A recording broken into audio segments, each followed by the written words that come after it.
आज हम second year यानी क्लास 12 की बुक 2 के chapter number 2 using the scientific method इसको समराइज करने वाले हैं। मैं इसको अपने अल्फाज में समराइज करूंगा। आई होप आपको समझ आ जाएगी कि इस पूरे चैप्टर में बात क्या हुई है और इसका जो नेक्स्ट पार्ट होगा यानी कि ये एक वीडियो, इसके बाद दोबारा एक वीडियो आएगी इसी चैप्टर से रिलेटेड, बट उस चैप्टर में हम इसके क्वेश्चन आंसर्स डिस्कस करेंगे। एक क्वेश्चन हम समझेंगे, उसके आंसर का कॉन्सेप्ट लेंगे, उसके बाद लिखना क्या है ये भी मैं आपको बताऊंगा। सो ये होगी हमारी नेक्स्ट वीडियो। फिलहाल आज की वीडियो में हम इस चैप्टर को समराइज करने वाले हैं, यानी using the scientific method. Scientific method के इस्तेमाल से क्या क्या हो गया, बेसिकली ये टॉपिक है इस चैप्टर का। तो चलिए स्टार्ट करते हैं। देखिए, साइंटिफिक मेथड क्या होता है ये हम समझ लेते हैं, बट इस चैप्टर को समझने के लिए इस मेथड को समझना ऐसे कोई इंपॉर्टेंट नहीं है। चैप्टर आप इसके बगैर भी समझ जाओगे, लेकिन साइंटिफिक मेथड वैसे ही समझ लेते हैं, वैसे ही आपको पता है। साइंटिफिक मेथड का मतलब ये है कि आप किसी एक आइडिया को, किसी एक थीम को, किसी भी चीज़ को ऑब्जर्व करते हो, ठीक है, उस पर आप क्वेश्चन करते हो कि नहीं ऐसे कैसे। उसके बाद आप हाइपोथेसिस बनाते हो कि यानी आप एक स्टेटमेंट, आप एक कंक्लूजन निकाल लेते हो कि अच्छा ये होता है, इस तरह का सीन जो है वो हम ऑब्जर्व करते हैं। उसके बाद आप एक्सपेरिमेंट करते हो ताकि जो आपने स्टेटमेंट बनाई है, जो आपने मफरूज़ा बनाया है, वो आप चेक कर सको कि सही बना है या नहीं। उसके बाद आप फिर जो है वो फाइनल एनालिसिस करके फाइनल एक स्टेटमेंट देते हो। तो बेसिकली ये है साइंटिफिक मेथड। इसकी डेफिनेशन वैसे ही मैंने समझा दी है। चैप्टर को समझने के लिए आपको इसकी डेफिनेशन की ज़रूरत नहीं है। जो चैप्टर है वो आपको बिल्कुल क्रिस्टल क्लियर समझ आ जाएगा। साइंटिफिक मेथड यानी साइंस के इस्तेमाल से किसी मसले का हल निकालना। पहले पैराग्राफ में साइंटिफिक मेथड के इस्तेमाल से होने वाली तब्दीलियों का जिक्र किया गया है कि हमने साइंटिफिक मेथड से बहुत सारे फ़ायदे लिए हैं। हमारा वे ऑफ लिविंग, रहने सहने के तरीक़ाकार तो बदला ही है, उसमें बहुत सारी तब्दीलियां आ गई हैं, हम मॉडर्न हो चुके हैं, बट हमारा जो सोचने का तरीका है ना वो भी बदल चुका है। हमारे आबाओ अजदाद जो कहानियाँ सुनाकर हमें खौफजदा करते थे, वो मिस्टीरियस थिंग्स, वो हमें अब बेतुकी सी लगती हैं, उनके पीछे कोई लॉजिक नहीं थी। तो हमारा जो सोचने का तरीक़ाकार बदल चुका है, हम क्रिटिकल थिंकर्स हो चुके हैं।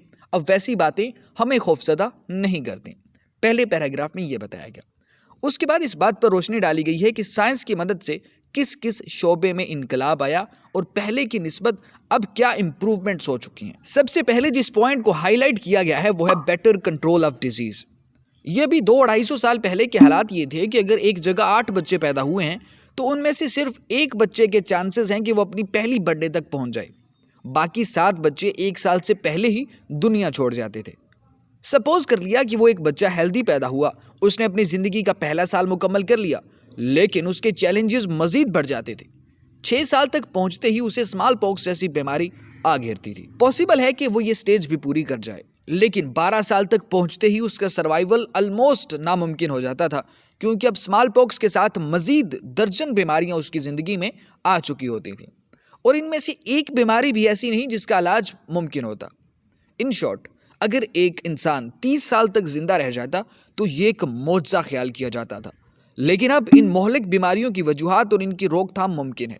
साइंस की बदौलत आज एवरेज लाइफ 30 साल मजीद बढ़ चुकी है। इसके बाद सफाई सुथराई के हालात बयान किए गए हैं कि पहले सैनिटरी कंडीशंस कैसी थी और फिर साइंटिफिक मेथड ने क्या से क्या कर दिया।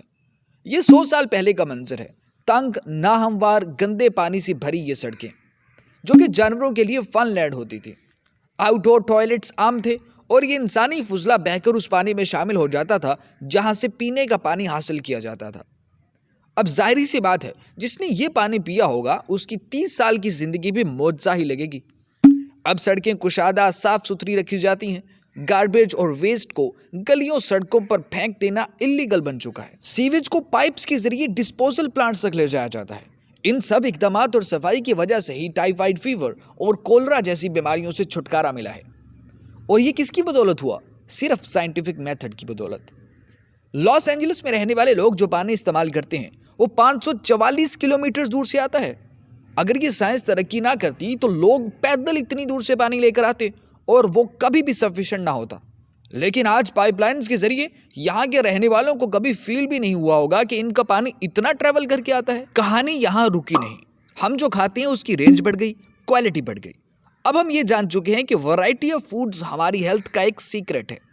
चलो मान लिया कि हमसे पहले वाले लोग भी खाने को ऐसे ही इंजॉय करते थे जैसे हम करते हैं, लेकिन उनकी इंजॉयमेंट महदूद मुद्दत के लिए होती थी। अपनी फेवरेट सब्जी खाने के लिए उन्हें उस सीजन का इंतजार करना पड़ता था, या फिर मीट स्टोर करने के लिए उसको नमक लगाना, खुश्क करना, ये सारे काम करने पड़ते थे। मछली का चस्का सिर्फ वही लेता था जो साहिल समंदर के आसपास रहता था। अब पूरे साल में जब भी आपको कुछ चाहिए होता है, आपके लिए अवेलेबल होता है। इसके बाद 2-3 सेंटेंसेस में ये बात कही गई है कि खाने के अलावा हमारे घर बनाने के अंदाज, स्टाइल और एक दूसरे से कम्युनिकेशन के लिए जदीद किस्म के आलात, और आजकल तो हम अपना फ्री टाइम भी अनोखे तरीके से गुजारते हैं। अब सबसे आखिर पर बेटर एटीट्यूड्स पर बात की गई है कि मोहतरमा साइंस ने चीज़ों के बारे में हमारी सोच को ही मॉडिफाई कर दिया है। अब हमें डराने के लिए कुछ नया चाहिए। ये काली बिल्ली, नंबर 13 और टूटा हुआ शीशा अपना रोब खो चुका है, क्योंकि भाई इनके पीछे कोई लॉजिक ही नहीं है, तो हम बिलीव क्यों करें। ये माइंडसेट साइंस की ही देन है। साइंस की पैदावार अब ये मानने को तैयार नहीं कि जो 100 सालों से होता आया है वो सही भी हो। They need facts. साइंस की वजह से जहनों में वुसअत पैदा हो गई है, यानी ओपन माइंडेडनेस। लोग न्यू आइडियाज को जानने परखने में कोई आर महसूस नहीं करते। ये थी आपकी बुक 2 के chapter number 2 using the scientific method की समरी। आई होप आपको पूरा चैप्टर समझ आ चुका होगा, इसका मेन मुद्दा क्या है वो समझ आ चुका होगा, कॉन्सेप्ट सारे क्लियर हो चुके हैं। अब मैं इतना तो कह सकता हूं कि आप आसानी से, अगर आपको क्वेश्चन समझ आ जाए कि क्वेश्चन में पूछा क्या है, तो आप उसका आंसर दे सकते हो।